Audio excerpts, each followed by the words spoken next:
Good evening. Welcome to the 2021 Library of Congress Levine Ken Burns Prize for Film Awards ceremony, presented by the Better Angels Society. Please welcome the Librarian of Congress, Dr. Carla Hayden, and filmmaker Ken Burns. Good evening. Welcome to the 2021 Library of Congress Levine Ken Burns Prize for Film.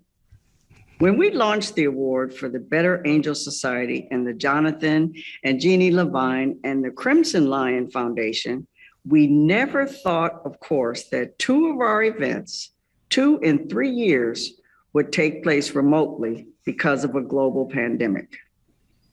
History, we are reminded, does not spare those of us who are alive, but rarely do we appreciate as a society that we are living in a historic time, one that will be remembered for decades or perhaps centuries to come.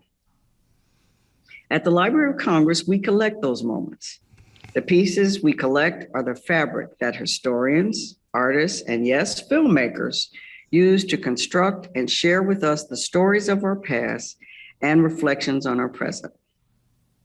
The Library of Congress has been a second home to Ken Burns and his colleagues at Florentine Films for decades. And this year, Ken directed 2 films about prominent Americans in the arts and sports, Ernest Hemingway, and this September, Muhammad Ali. So Ken, I'm so glad to join you for this year's announcement.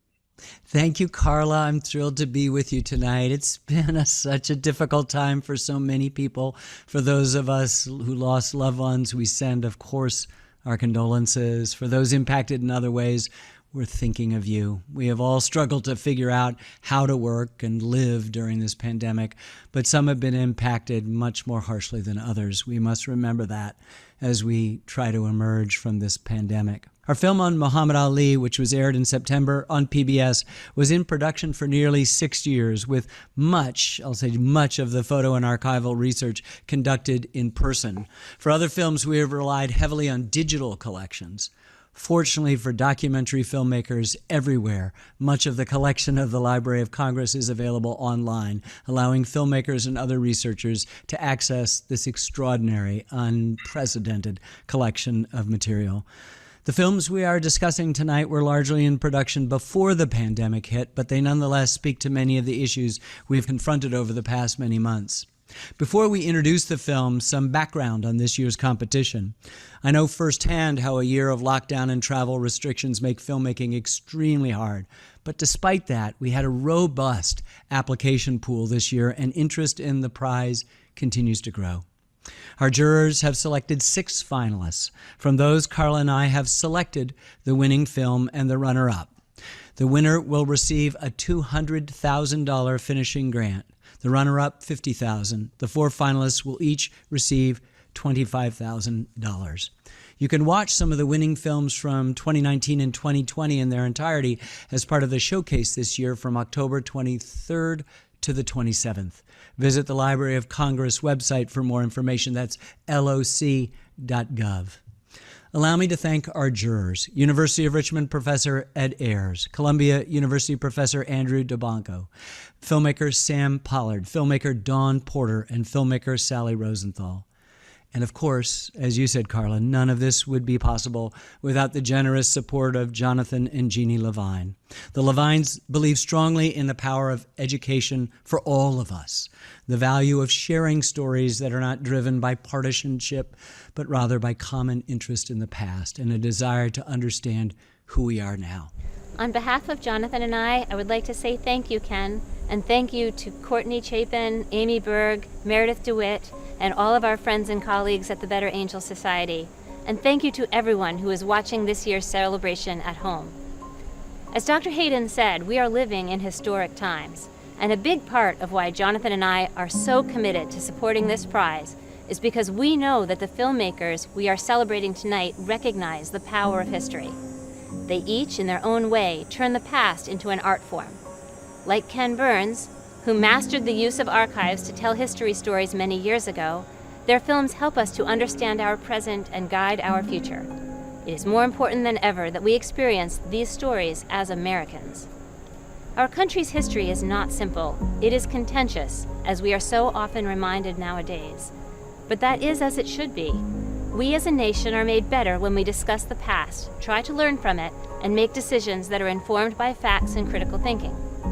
Those that came before us, who gave so much so that we could be here at this moment, would expect nothing less from us. As Ken often reminds us, history does not repeat itself, but it does rhyme.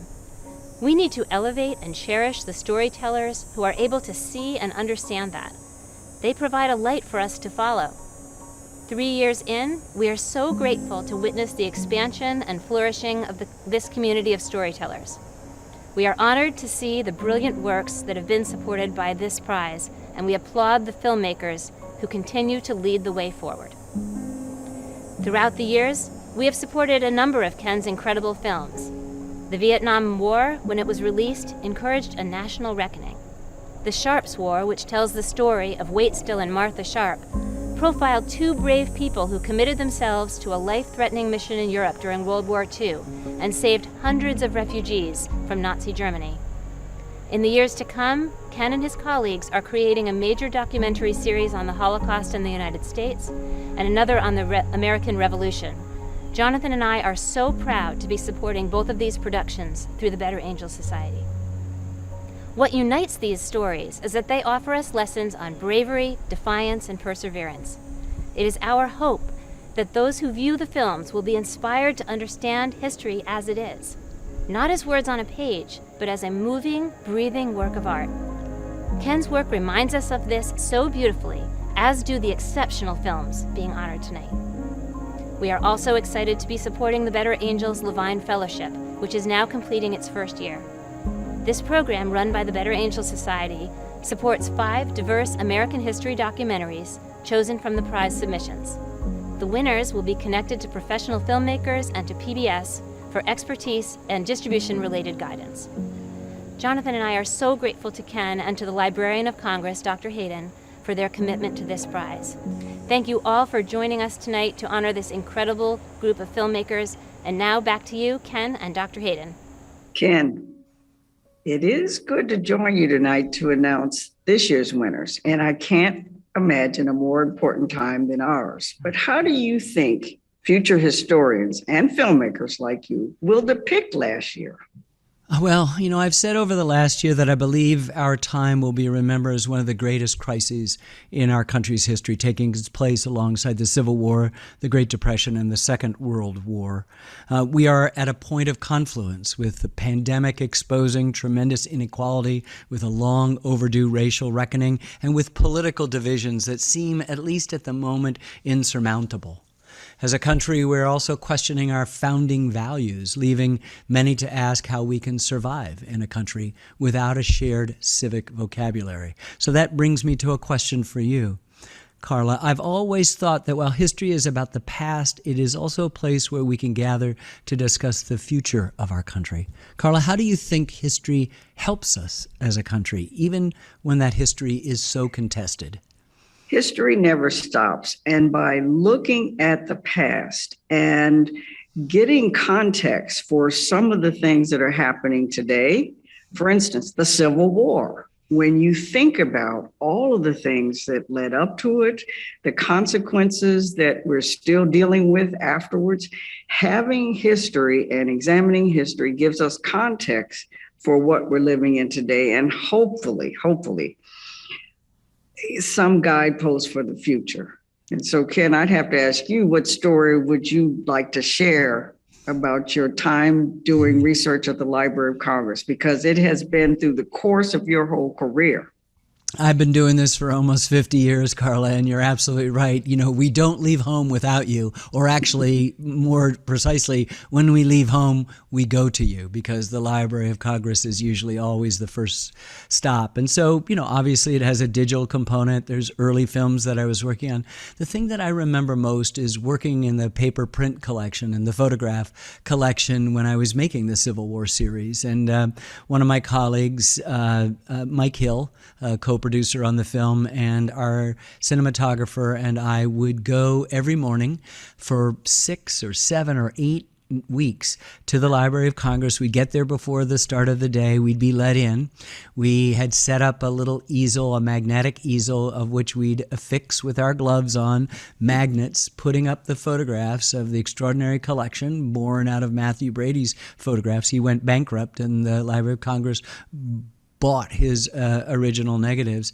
And I, every day until closing time, with these 2 scoop lights, would film and get inside, re-photograph with a movie camera these photographs. And it reminded me of the feature filmmaker I had wanted to be. There's a wide shot, a medium shot, a close-up, a pan, a tilt, a reveal, details that we do. And sometimes you take 7 or 8 different shots of one photograph as you were trying to make it come alive, not just looking at it and imagining it, but listening to it. Are those troops tramping? Are the cannon firing? Are the sabers rattling? All of that sort of stuff. And I remember it was such an intense period of time, and people, your staff, would bring the cart filled with dozens of photographs, and we'd go through them, and we'd never stop for lunch. We'd just keep going.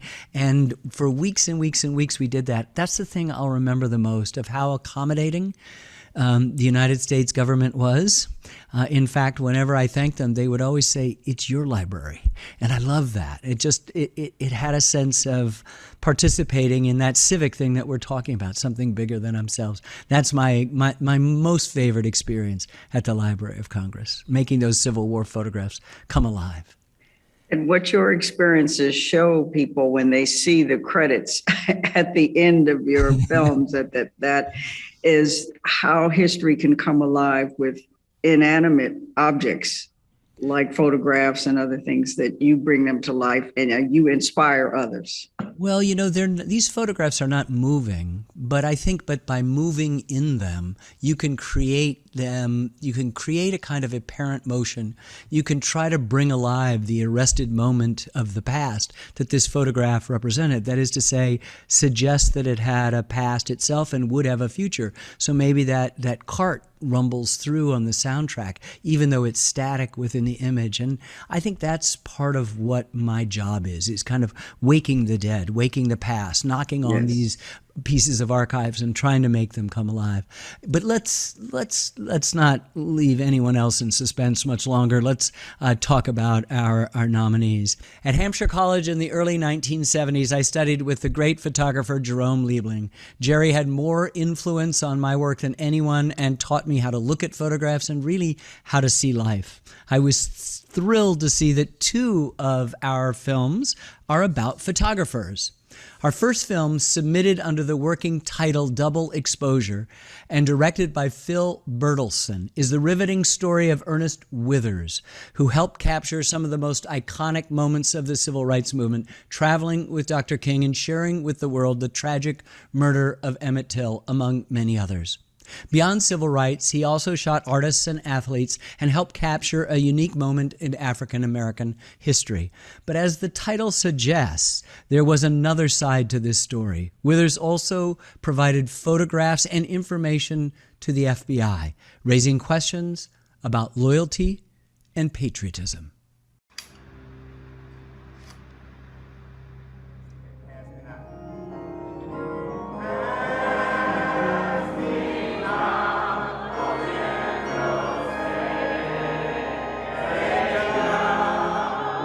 He would always tell me to be the best. And it was honestly his funeral that really made everything kind of hit home for me.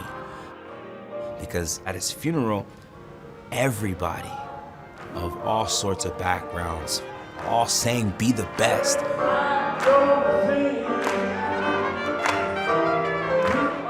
That day of his funeral, we had 2 things that were major that was happening in Memphis. The President of the United States, Bush, was in town, and the funeral of Ernest Withers. His photograph was on the front page. The next day, a friend of mine said, "Memphis didn't even know Bush was in town because your father had passed away."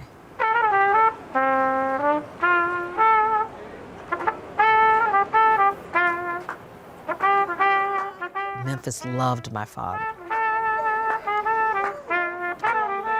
They loved him as a person, and they loved his contribution.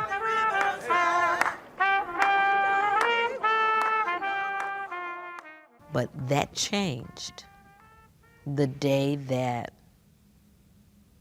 it was announced that my father was an FBI alleged informant. The famed civil rights photographer who appears to have also done double duty for the FBI. When the FBI told me that I was in some pictures that Ernest had taken, I didn't believe it. 2 photos taken February 1968 of Rosetta Miller, employee of U.S. Civil Rights Commission. That's me. Our second film, Exposing Muybridge, directed by Mark Schaefer, goes back to the earliest years of photography to look at the career of Edward Muybridge, the first photographer to capture something moving faster than the human eye can see, galloping horses, and contributing to the evolution from photography to a new art and technology that we call cinema, film.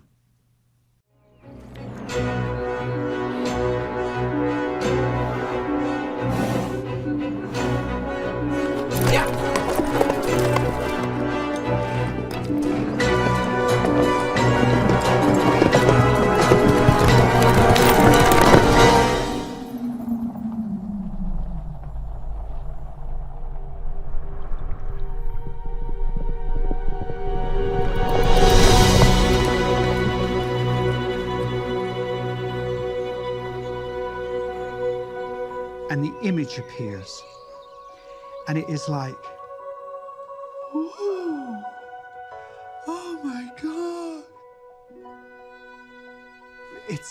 It's magical. He was able to take a series of images in 1/500th, 1/1000th, 1/2000th of a second. He captures time. He got mostly silhouettes, but they were exactly what Stanford had hoped. For the first time, one could see the gaits of a horse. It's like splitting the atom. It's like discovering penicillin, or I mean, you know, it's a monumental achievement. Muybridge was offering a picture that nobody had seen before. Here, we're involved, I would say, in a real revolution. The camera becomes more powerful than the eye. The camera's purposes, its abilities, its possibilities become redefined to be something that can penetrate into basically an invisible world. The Library of Congress, in fact, has photos of Ernest Withers and Edward Muybridge in our collection. So you can visit them at loc.gov to see them. But now for our next 2 clips. James Cotton was a harmonica powerhouse. He was mentored by the original bluesmen from the Mississippi Delta and went on to shape blues and rock. And director Beaster Cram follows his story and his impact on the music world in Bonnie Blue, James Cotton's Life in the Blues. Market. Slate 197, take 1.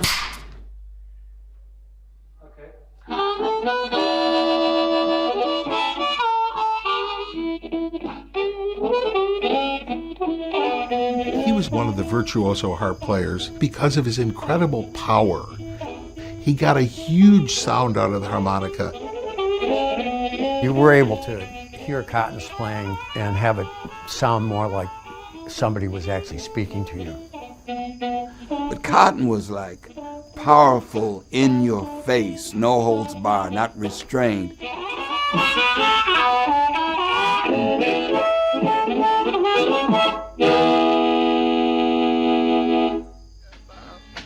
I got a woman down there somewhere. Well, if you don't want no trouble, please don't mess with my girl.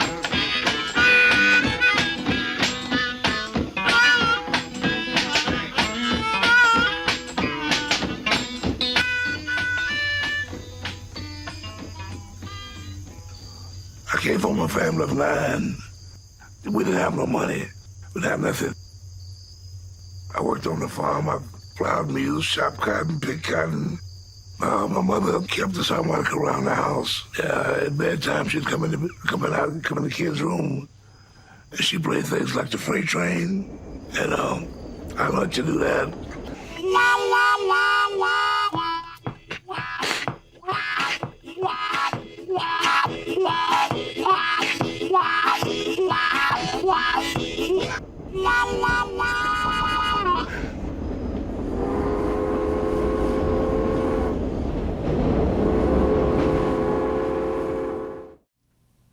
And in 1973, a Korean immigrant was wrongly convicted of a San Francisco Chinatown gang murder. The Asian American community united as never before to defend and free Chol Soo Lee, a former street hustler who was becoming a symbol for the nascent civil rights movement. Free Chol Soo Lee, directed by Julie Ha and Eugene Yee, follows that story, including what happens when he was released. It's been 10 years. How do you feel today? I'm very grateful to the support and trust that people have given me to free me on this day today. It was such an immaculate moment that he was acquitted. There's nothing like it in the world. And it was joyful, but only for a while.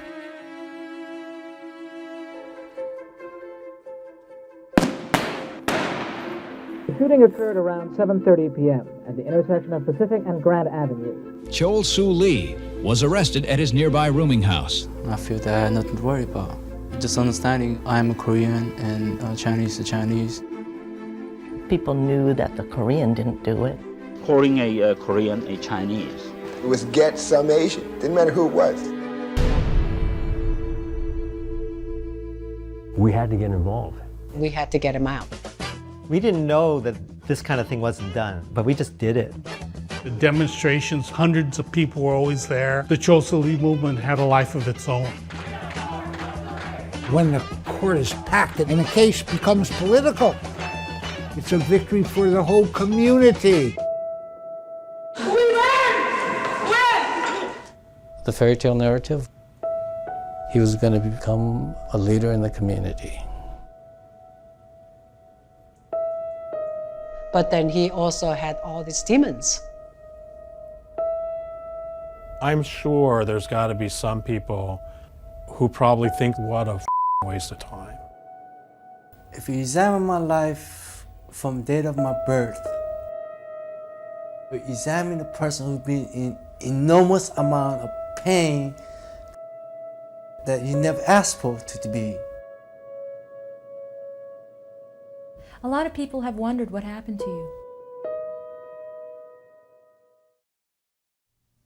The Five Demands, directed by Greta Schiller, takes us back to 1969 and the City College of New York, when Puerto Rican and Black students locked the gates to the college and made 5 demands for greater diversity and access to education. It is a riveting story that still speaks to the issues of equity in education. There is a reason why, of all of the colleges and universities in this country, I chose this particular school in this particular city. The first thing that struck me, coming through Harlem, surrounded by Harlemites, my folks, and then entering the college and finding there weren't any of my folks. We had to have a strategy on how to open the doors for more people like us. Black and Puerto Rican students chained the gates to City College of New York, closing it. Segregation, determination, demonstration, integration, aggravation, humiliation, obligation to our nation. All the children. That's what the world is today. So power to the people, power. Cities aflame in the summertime.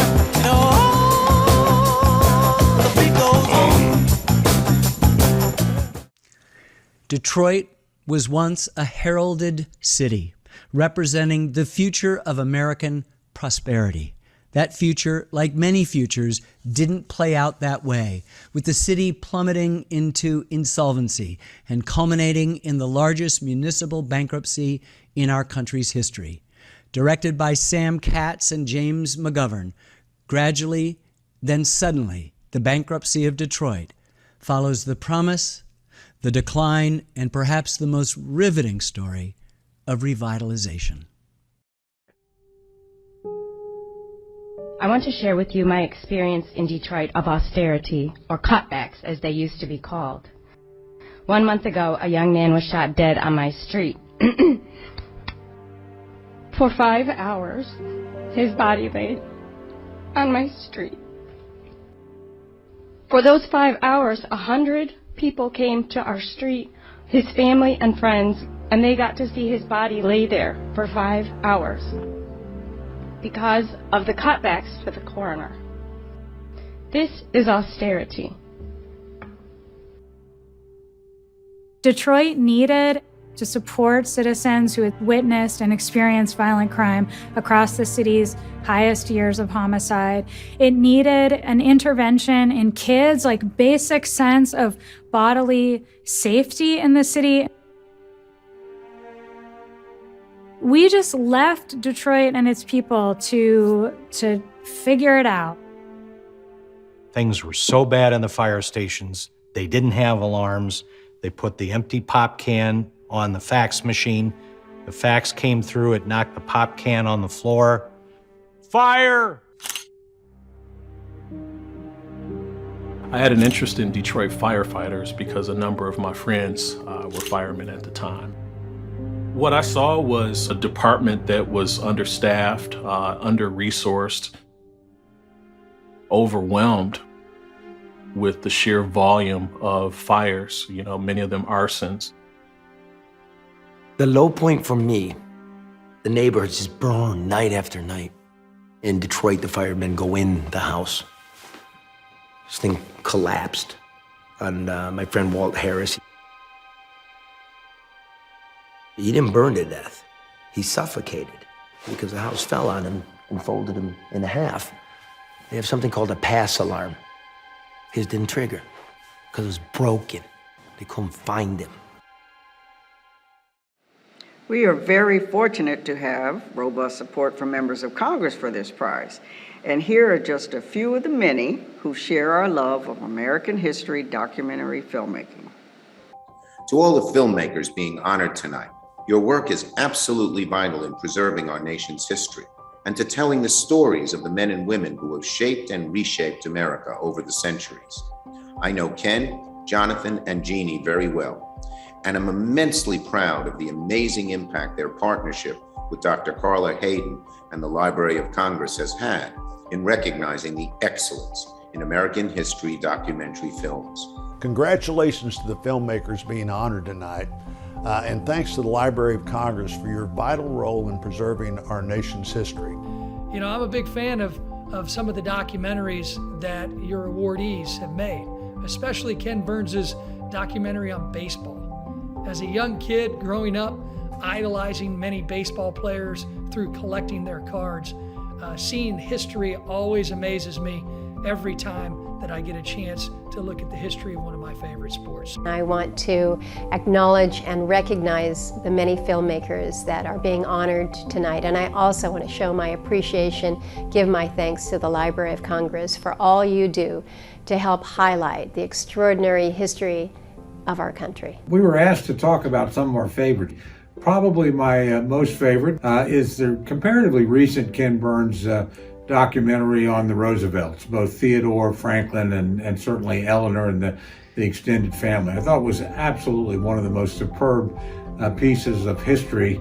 Congratulations to all the filmmakers being honored here tonight. As you know, the Library of Congress works every day to preserve and present our nation's history. Through your work, you too are helping to amplify our history. Jazz by Ken Burns is what immediately pops into my mind. As a novice jazz drummer myself and a lover of all music, Ken's story of jazz always reminds me of the genius and inventiveness of musicians who gave birth to and developed this quintessential American art form. Ken has a unique storytelling ability which brings history to life and makes it accessible and relevant to Americans everywhere. The Civil War documentary helps us experience one of America's most defining and tragic episodes from the point of view of real individuals on the ground. We can continue to learn lessons from Ken's work today, and I can't wait to see his new film on Muhammad Ali. I want to congratulate all of the filmmakers being honored tonight with the Library of Congress Levine and Ken Burns Prize for Film. With these films, you have shared your passion for storytelling, you've shared your creativity, and you've preserved the lessons of history to be shared for years to come. I want to congratulate tonight's finalists for their terrific work, and I want to thank the Library of Congress for their important efforts in this domain. My favorite historical documentary is Ken Burns' The Civil War. It brought that epochal period in American history to life on the screen and was formative to me as a young person in my love of American history. Documentaries have been such a part of my life, inspiring and guiding even my work as a United States Senator.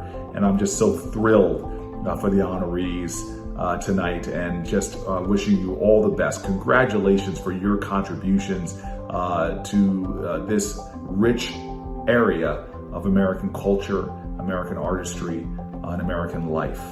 As a lover of history and films, my favorite documentary is The Civil War, because it powerfully chronicles America's deadliest war, a war whose legacy remains with us in our own time. I want to congratulate the filmmakers being honored tonight. We're extremely proud of your hard work and your dedication, along with your unique skill that led to your work being showcased. I love to watch documentaries, and as a history buff, one of my favorite history documentaries is the Vietnam War, directed by the one and only Ken Burns. I want to congratulate each of the filmmakers being honored by the Library of Congress tonight. Together, you're helping to tell the American story and preserve critical pieces of our collective history. I know I've been inspired by the work of so many documentary filmmakers on topics including baseball, Latino Americans, and the Civil Rights Movement. But documentaries about our national parks hold a special place in my heart. After all, they are America's best idea. We are so impressed with the films selected by our jurors this year.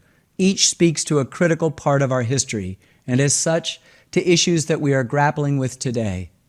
The decision was hugely difficult given the quality of the films we have received. I'm thrilled to announce this year's runner-up, directed by Julie Ha and Eugene Yee. Free Chol Soo Lee is an extraordinary story about civil rights, wrongful convictions, and the unique complexities of our American past. Congratulations. Thank you, Ken. This year's winner of the Library of Congress Levine Ken Burns Prize for Film is Gradually Then Suddenly, The Bankruptcy of Detroit. Ken and I were riveted by the storytelling, saddened by the history, and inspired by the changes and the hard work that promised to bring back this once grand city. Congratulations to the directors, Sam Katz and James McGovern, and the full production team. Good evening. I'm Sam Katz of History Making Productions. On behalf of my co-director and partner, James McGovern, thank you for this wonderful recognition and honor. Dr. Carla Hayden, thank you for so strongly supporting American historical documentary film and for connecting the prestige of the Library of Congress to it. To receive the 2021 Library of Congress Levine Ken Burns Prize for Film is truly thrilling. To have our work associated with the name Ken Burns is more than enough affirmation for any documentary filmmaker. And to the Levines and the many supporters of the Better Angels Society, thank you for your generosity and commitment to historical film and the many creators who work so hard to produce it. Congratulations to all of our fellow finalists, James and I look forward to screening your films when they're ready. Tomorrow, we'll be back at it to make Gradually Then Suddenly, The Bankruptcy of Detroit, truly deserving of this extraordinary prize. Again, many thanks and good evening. In addition to the winners of each year's Library of Congress Prize, we are thrilled to work with National History Day and young filmmakers around the world who are telling their stories through film. This year's submissions were focused on the theme Communication in History. Students were able to explore a series of clips related to the theme through Unum, our webpage that uses film to look at the connections between history and current events. The films covered a wide range of topics. Take a look.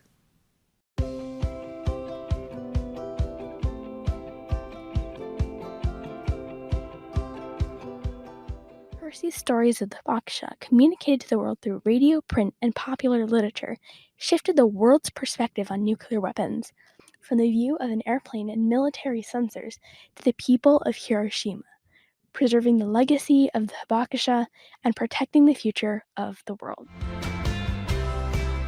Rockwell wasn't deterred, and in 1964, the painting was on the cover of Look magazine. Rockwell communicated inequality in society, and he stood up for what he believed in.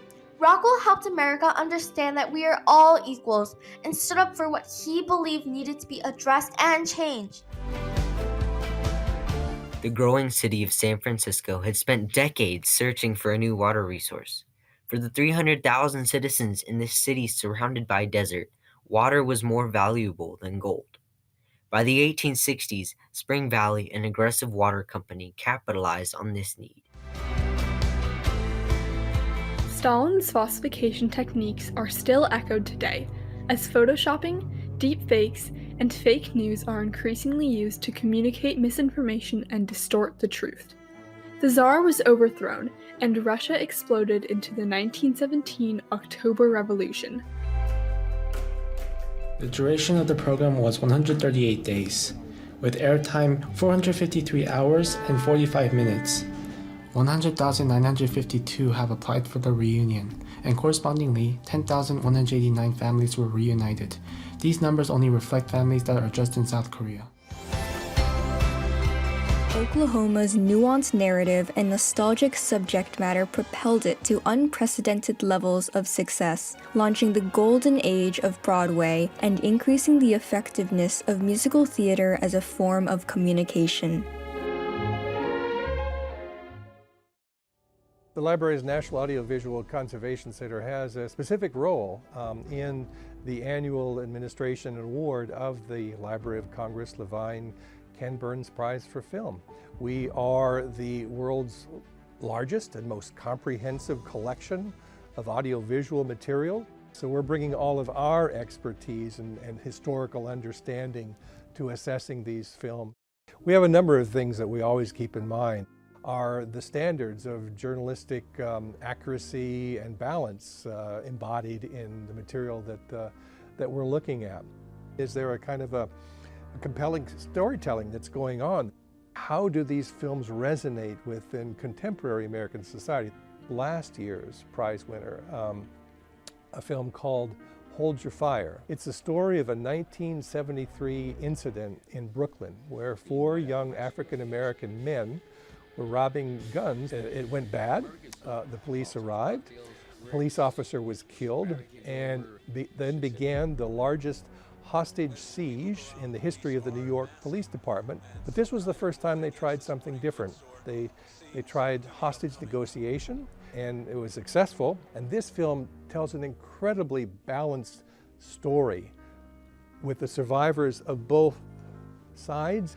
But that kind of revolutionizing of police practice in 1973 through the advent of hostage negotiation resonated incredibly in the wake of the George Floyd protests across the country.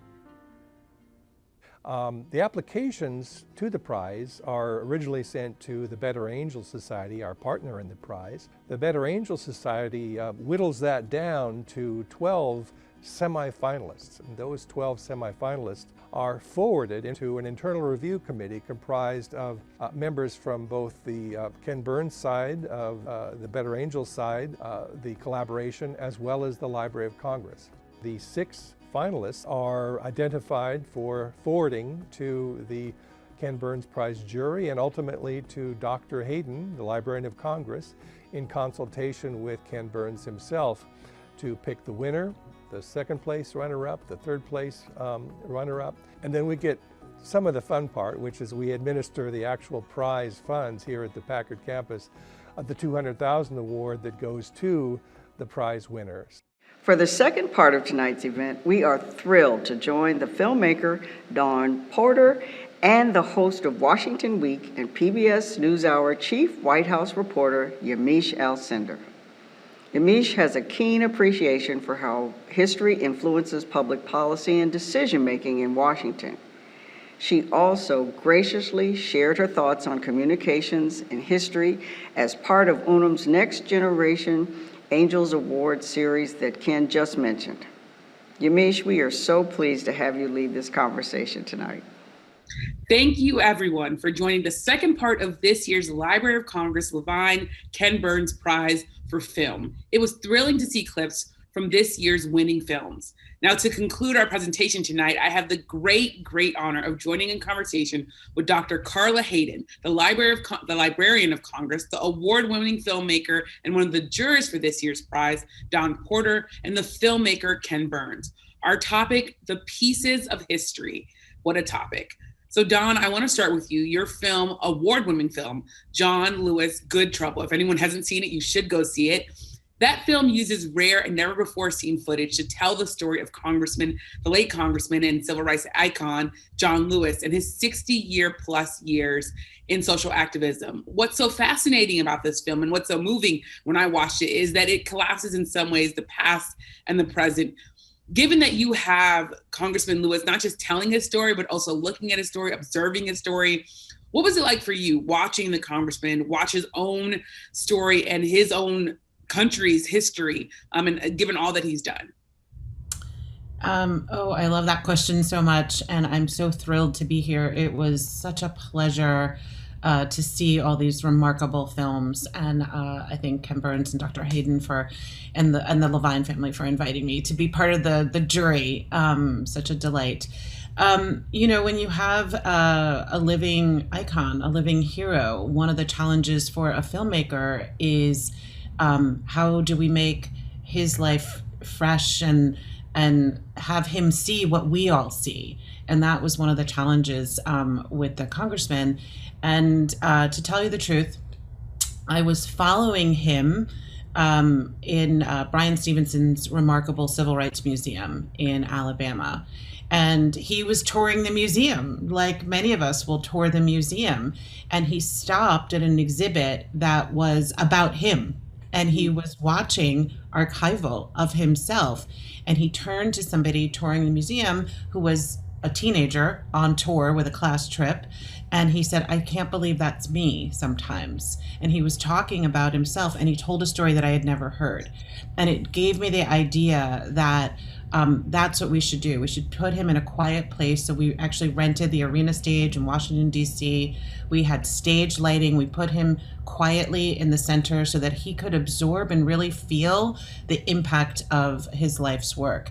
And in doing that, I think it drew upon memory and reflection. And it was just it was an incredibly special moment. One thing that Ken Burns will know, and all filmmakers will know is the rule to never turn off the camera. Mm-hmm. And so as we were changing the reels, he said, Dawn, I'm seeing things I've never seen before.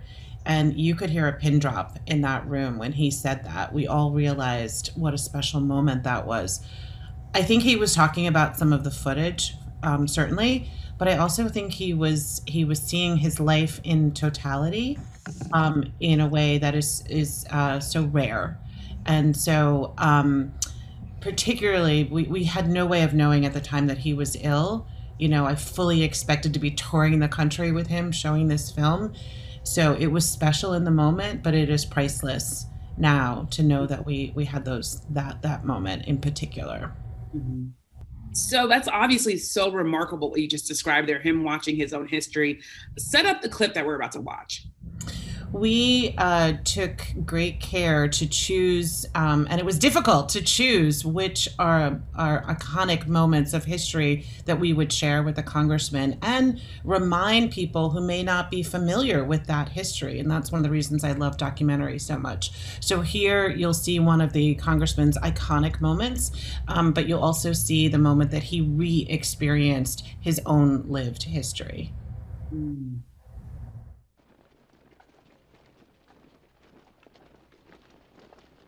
We organized in Nashville, John Lewis, Diane Nash, and the others. It was on February the 13th, and we had the very first sit-in here in Nashville. When I took my seat at the counter, I asked the waitress for a hamburger and a Coke. I said, "I'm sorry, our management does not allow us to serve niggers in here." Altogether, it was a moving feeling within me that I was sitting there demanding a God-given right.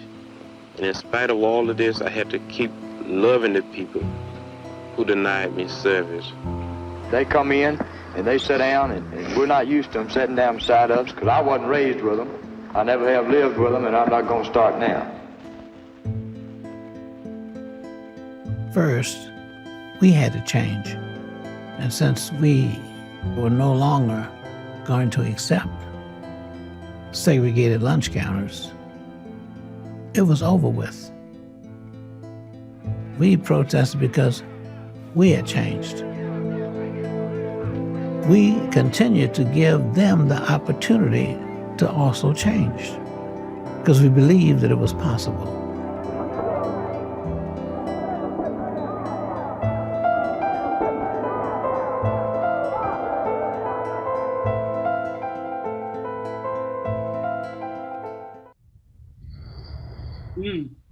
I got chills just watching that, Don, because it is just so powerful. Such a moving film, and such an important moment in that film that's played there. So thank you so much for bringing this film to us. Dr. Hayden, I want to go to you. This is a film about a man, I would call him a hero, but a man who was at the top of his political life. He's a member of Congress, and at the same time, he was an ordinary soldier, an ordinary activist in the fight for social justice and civil rights. I'm sure Americans understand that the Library of Congress preserves the records of our country, but explain to us why they also preserve the granular history, the photographs, video, records from moments of our history that question the very foundation of our democracy. I think Dawn's film and the clip we just saw illustrates why the Library of Congress has been documenting history, even history that at the time might not seem as significant, but it's important to preserve. Photographs, oral histories, all of these things, this rare footage, when you look at the actual images, not just a handwritten or even a typed transcript describing what happens, you have to have the full picture, and images in all the mediums give us that. So that's why the Library of Congress has continued to make sure that they supplement the written and textual accounts with the visual. Ken Burns, what Dr. Hayden's talking about is images and the importance of preserving our history. I think at the PBS family, but I would say maybe in the world, there is no filmmaker who understands that better than you. Dr. Hayden mentioned earlier this evening that you have spent many hours at the Library of Congress over the course of your career. Share with us some of those moments. What films did you research there? Why is it important for the library to collect these images and videos and written materials?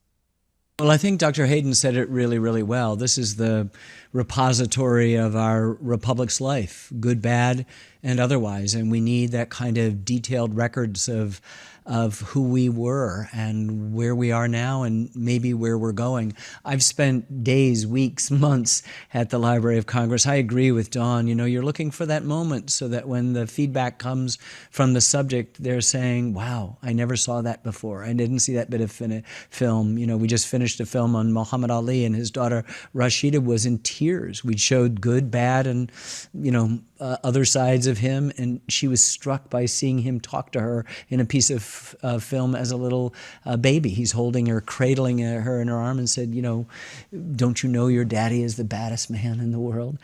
And, she'd never seen that before. And so I think what PBS permits us to do in partnership with the Library of Congress, where we've got the same sort of mission of coming to terms with the U.S. and coming to terms with us, that we have this resource that permits us to do the deep dive necessary to understand our subject in its fullness, to understand its contradictions, the undertow, as well as what's there. And having that minutia gives real meaning to it. It isn't just the top down. We're not just taking the familiar images. We're not just ratifying the conventional wisdom of the day about this person, but we're able to go in, as Dawn just did magnificently in that clip, and just move us to tears at the forbearance and the affirmation in the face of adversity that the life of John Lewis and all of those taking place in the lunch counter demonstrations and the civil rights demonstrations across the South and elsewhere went through. And I want to ask a quick follow-up question, Ken. What's it like to actually go through that? Are there any aha moments when you're in the Library of Congress and you think, oh my gosh, this is exactly what I need? So yeah, you know what, I used to, the thing I always think about is just working on the Civil War and going there every day for weeks and weeks and weeks and putting up on an easel with magnets, a photograph. And suddenly you're just taking the Matthew Brady photographs one at a time. Maybe you can get through 100 photographs in a day, maybe only 50. And you're making stories within those photographs. And all of a sudden you're in that world and you're no longer just a filmmaker in a corner of the Library of Congress, but you're there on the Battle of Gettysburg, or you're there at Antietam in the bloodiest day in American history, and all of a sudden, the dead there are not just some, candy for the violent pornography that we sometimes passes as our news, but it's somebody who has a mother and a family and a story, and you're trying to realize that church, that plain church, the Dunkard Church, is all marked up with bullet holes and shell holes, and all of a sudden the story of the Civil War comes alive, and it's not the abstract thing in which you've got a test next Tuesday. It's a bottom-up story in which real people lived, and that was what Dawn just did in that piece. You go, oh my goodness, that's a real person who's having this stuff thrown at them, who's being kicked on the floor. This isn't just the abstract, the dogs and fire hoses in Selma. Those are real human beings. And if you do this job right, it comes alive for you. And that moment of discovery is the first time you're beginning to transform the raw material. And then you'll work with your talented team and you'll edit, and some stuff that was great won't be in it. Some stuff that you weren't sure was great will be in it. And it's great. I don't know any better process. And I know this is true of Dawn. You just want to put your head on the pillow at the end of the day and go, did I make that film better? Yeah. Well, Dawn, talk about that. Talk about that search for finding that raw material and then sculpting it into a film, and how much of your film was based on archival research. I mean, you were, of course, dipped into history, but also in some ways pulled the present into that history to really connect them. Talk about that. I'm thinking now that my love of archival really dates back to my time in law school. I went to Georgetown Law School, and in my third year, I did a project about Ida Wells Barnett, and I went to the Library of Congress and sat at a desk and submitted my card, and what came back was astonishing. Original letters between Ida Wells and Susan B. Anthony. I call them the original mommy wars. They were early 20th century. So they wrote to each other, and they expressed their opposition and their friendship and their love. And I just was so taken aback and so, just as Ken describes, transported. These women, they are literally having a conversation that I was having with my friends, and I would continue to have. And so for the John Lewis film, we had, the unsung heroes and heroines of our work are the archivists, who, will guide us through the experience of seeing many, many hours of film. And so I really wanted, just as you said, Yamiche, I really wanted to make it so clear what was so clear to me, which is these conversations and actions of the past are not past. They are very, very much speak to our present. When Bernard Lafayette says we had changed, and so we had no choice but to protest, that speaks to me. And when I think of those civil rights activists, every single day, as Bernard Lafayette says, went back giving people the opportunity to change. And doesn't that speak to where we are today? John Lewis saying you have to love people even if they are opposed to you. I think about that when I think of how divided our country is. If we could have some empathy for people's understandings, perhaps we could find a common way forward. So our film is fairly equally split between archival and present day, and that was intentional. That was to show that John Lewis is not just a person who lived in the past, but as a person who evolved and changed and brought all that he learned and experienced with him into the Congress. And I think he made the Congress a better place because of that. A better place. And Dr. Hayden, I want to come to you. How can ordinary Americans use the Library of Congress? Talk about the access that regular Americans have to maybe do some extraordinary work. And people might not realize that, of course, they can come in person to the buildings here, but also we have a digital front door website that provides many of the transcripts and images, but also we're making sure that people have more access. We have an app that allows you to manipulate materials and create your own stories, as well as more fun things like Citizen DJ, where you can mix old music and do some things. And also helping to transcribe some of the historic documents. We have a program called By the People Transcription. You can pull up those letters, because sometimes the cursive for Susan B. Anthony and Ida B. Wells, they were writing in cursive. And so we have people helping to transcribe. And now Of the People, where we're actually giving grants to community filmmakers and documentarians to use our resources and tell more stories. Well, Dr. Hayden, I'm a little disappointed that you didn't bring the digital turntables to this, but you got it. We'll let you have it. Yeah. But that's the part of it, to have people have the aha moments with the materials, right. To look at those old conversations and say, wait a minute, this is happening. Just what Dawn described, and what Ken describes. That's what we want people to know. Such powerful things. And I want Dawn and Ken, whichever one you want to go first.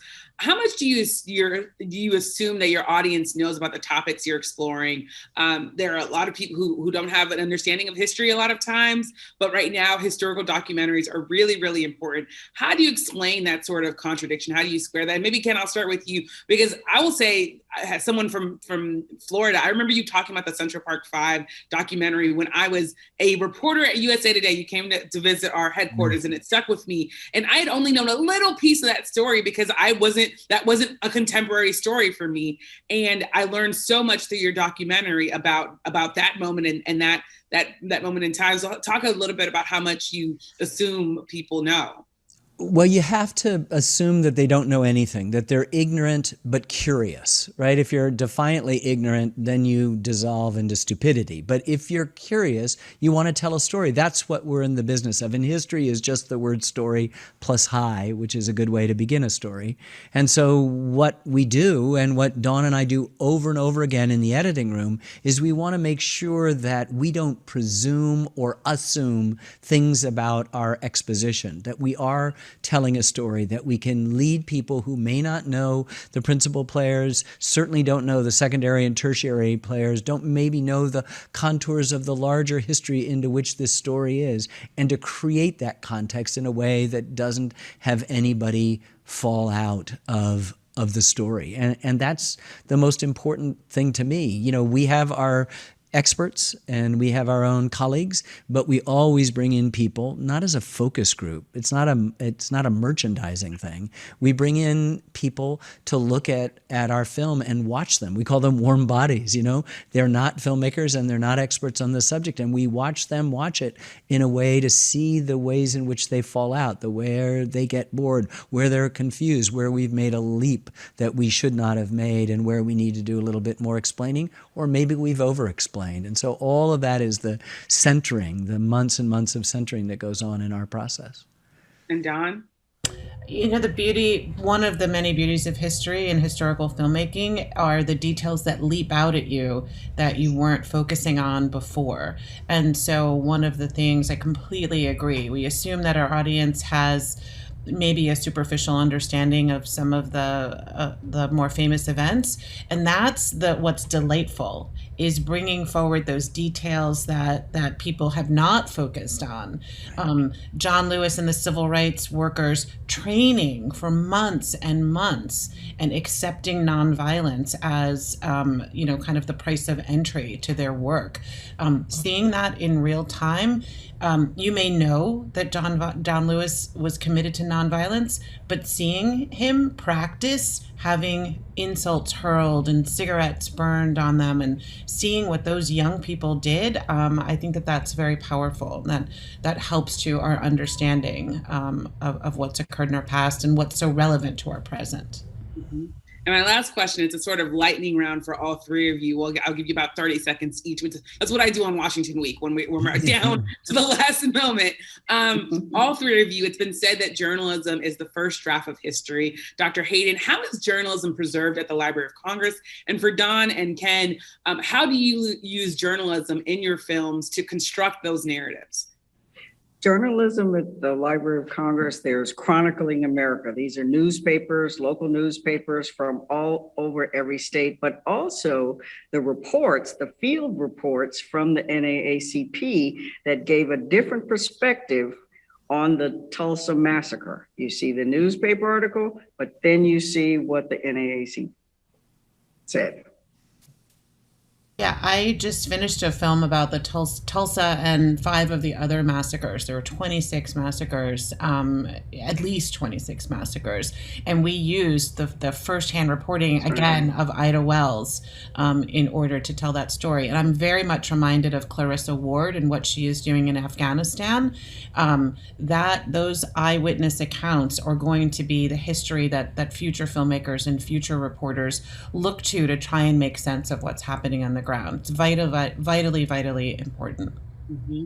So journalism is the foundational thing. This is the first line of our research. And of course, it is a first draft. And so what we want is the passage of time to permit other journalistic, more considered and long-lasting journalistic studies to come in and say it wasn't quite like this, or we know now this, then permit the scholars to come in and then find a way to enjoy the perspective of, for me, 25, 30 years at the minimum, and sometimes 150 or 250 years at the maximum to get the story right and to aggregate all of these different points of view and permit, as Dawn is suggesting, not just one point of view, and Carla too, but many points of view. You're not looking necessarily to solve that moment, but to say there are different views of this moment and there are different understandings of what happened. And it's really important to go into places that aren't normally consulted in this and to consult them. And what's so great about having a resource like the Library of Congress is that, my goodness, you have the ability to triangulate from almost every conceivable point of view. That means that if your work is lacking, it's not the Library of Congress, it's you. Well, that is a strong way to end this. And I appreciate all of you taking the time. Dawn, Dr. Hayden, Ken, thank you so much for having this conversation, an important one. I appreciate you all taking our questions. Thank you. Delightful to be here. Thank you. Thank you for joining us. You can watch some of the winning films from 2019 and 2020 in their entirety as part of a showcase this year from October 23rd to the 27th. And visit the Library of Congress website for more information. Congratulations again to the 2021 Library of Congress Levine Ken Burns Prize for Film recipients, and we look forward to celebrating with you all again next year. Take care.